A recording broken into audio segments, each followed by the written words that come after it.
Magandang araw mga tol. Ito ang part 1 sa paggawa namin ng nursery. Ang una namin ginawa ay naghanap kami ng area na malapit lang sa tubig para kahit ilang libo pa yung seedling namin ay hindi kami mahihirapan pagdilig. Nang nakahanap na kami ng area ay agad naman kami ditong gumawa ng tulda. Sa English ang tulda ay tent. Ang ginawa namin dito na pantali ay baging na burakan. Kung napanood nyo yung uminom kami ng tubig ng baging na burakan, ito yun na baging pero ito ay maliit pa. Habang gumawa si Bones Bimbo at Bones Rosel ng tulda, si Bones Rene naman ay nagsimula ng maglinis sa area. Pagkatapos mailagay ni Bones Bimbo at Bones Rosel ang trapal ay itinali na nila ito. Nagsaing na rin si Bones Rene ng saging para mais-na kami. Habang hindi pa luto ang saging ay gumawa kami ng kabitan ng mga duya namin. Kung napanood nyo yung video namin na sa gunting na estilo ng pagkabit ng duyan, ito yung ginamit namin. Ang ginamit namin dito na kahoy ay tinawag naming bagtok-bagtok. Dahil yung kaniyang grano ay parang bagtok. Ito ang tinatawag namin na bagtok. Para siyang kawayan. Ito ang kaniyang grano. Tapos ito pa. Meron siyang mga grano. Ito maraming mga bagtok. Para talaga siyang mga kawayan. Maliit nga lang. Ang mga bagtok na ito, yung sa likod marami. Hindi na yan sila lumalaki. Gaya ng kawayan na lalaki talaga. Ito sila hindi na. Ito ang biniyak na bagtok. Kawayan talaga yung forma niya. Tapos ito naman ang hindi pa biniyak. Makita mo pa yung nasa parang telescope ba. Marami ito sa gubat. Ang pangalan namin sa tribo namin ito ay bagtok. Ito naman ang kahoy na bagtok-bagtok. Kahawig talaga siya sa tunay na bagtok. May mga grano. Ito naman ang kaniyang dahon at ang kaniyang mga bunga. Madali lang ito siyang dumami dahil itong bunga niya ay halos buto lahat. Ayan. Kinakain ito ng mga ibon at madali lang din itong tumubo na klase na kahoy. Dahil sa katangian niyang ito ay mabilis lang siyang dumami. Agad namang nag-init si Bones Rene ng tubig pagkatapos niyang magsaing ng saging. Pagkatapos namin gumawa ng tulda ay nagkape na kami, pinarisa ng saging. Nagpahinga saglit at kumain na naman ng marang. Ang mga buto ng marang na ito ay seedling namin at itatanim namin doon sa gubat ni Lolo. Pagkatapos namin kumain ng marang ay pumunta agad kami doon sa area na may puno ng uluhaw. Ilagay ko muna dito kasi gagamitin nila yung sako. Yan, ang dami. Upang makuha namin ang mga buto at may seedling namin. Dito namin ito isidling ang mga buto na ito sa gagawin naming nursery. Pagsapit ng gabi ay naghanap naman kami ng maulam namin. Dito ay nakasama namin si Bones Rosel, si Bones Rene, Bones Bimbo, pinsan namin na si Agyot Binungkasan, at ang pamangkin namin na si Damus. Sa patungo na kami sa sapa, may nadaanan kami na kahoy na banglas na mayroon ng bunga. Ang kulay ng kanyang bunga ay dilaw. Kusa lang ito siyang mabiyak kapag gulang na. Pagkatapos naming tingnan ang bunga ng banglas ay nagpatuloy na kami sa paghanap ng maulam. Nakahuli na si Damus ng palaka. Mayroon na naman, palaka. Kahuli na naman si Agyot ng palaka. Maganda, di ba?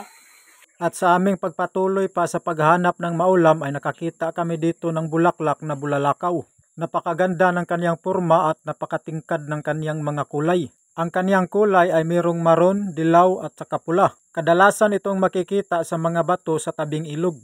Nakakita rin kami dito ng palaka na unti-unting kinakain ng talangka. Yung palaka ba? Kinagat ng talangka. Ayun o. Yung palaka oh. Ayun o. Hindi niya binitawan pa rin oh. Ayun. Gutom na siguro yan. Sobrang gutom na ba? Pati palaka o. Yung talangka ba? Yan oh. Kinagat niya yung Grabe, maubos kaya palaka. niya yan. Ang laki naman ng palaka kaysa talangka. Oh. Napakalakas niya. Malakas na talaga tong. Grabe. Oh. Walang ibang madaanan mga tol. Dito na aakyat sa bangin. Kapit lang. Huwag kang mawala ng pag-asa. Hanggat kaya mo, kapit lang. Mag-ingat ka dyan oh. Ito ay mataas rin oh. Yan ang tunay na climber. Tapos dito ay bato na. Pwede na pala kayo mag mountain climbing.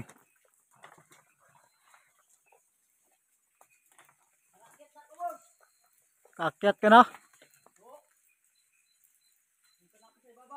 Karating ka na sa tuktok. Si Damos naman. Si Damos. Oh, Grabe, para kang uwi kung umakyat ah. Kapit na kapit sa baging ah. yung paa mo kapit na kapit sa bato. Para kang tuko. May Ayun, ang bilis. ayun. Ito yung mga nahuli namin. Linisan namin ito ngayon tapos maghapunan na kami. Kasi ang oras ngayon ay ano oras ba? Alas 10. Ano oras yan? Alas 10:20. Ano? Alas 10:20. 10:20. Kinaumagahan ay naglagay pa ako ng isang trapal para sa temporaring paglutuan namin. Ito naman ang temporary naming lutuan para sa malaking kaldero at para sa maliit na kaldero. Pagkatapos naming mag-agahan ay nagpatuloy kami sa paglinis sa area kung saan dito namin itatayo ang nursery. Ang area na ito ay nasa 4 na hektarya kaya kahit ilang libo pa na seedling ay pwede. Abangan nyo lang tol ang sumunod pa nga na mga video dahil gagawa na kami ng magtayo na kami ng nursery na hindi kami gumagamit ng pako. Yun lang mga baging at saka yung uway ang gagamitin namin.